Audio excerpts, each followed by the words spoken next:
parangal sa mga empleyado, sa mga estudyante, sa mga ordinaryong mamamayan. At yun ang ginagawa ngayon ng Presidential Communications Office kasi hindi na kailangan yung mga estudyante namin, mga empleyado at saka mga ordinaryong mamamayan ng Makati ang lalapit sa kanila.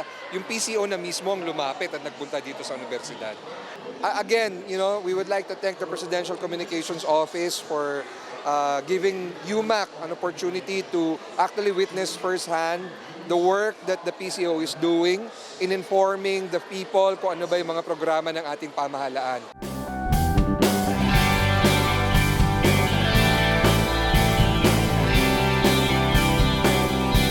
For me, eye-opener siya na, ito, hindi ko pa to alam. Like, ito, may mga bagay pa pala akong need na malaman as an aspirant of media practitioner.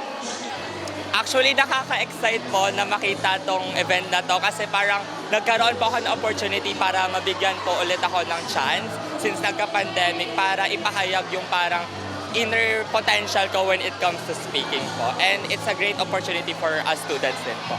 Event, nagpapasalamat din po ako in behalf of the students kasi for me, malaking tulong po talaga ang naganap since yun nga po every university yung dinalaw. I hope magkaroon pa ng, hindi lang from University of Makati, may gantong event.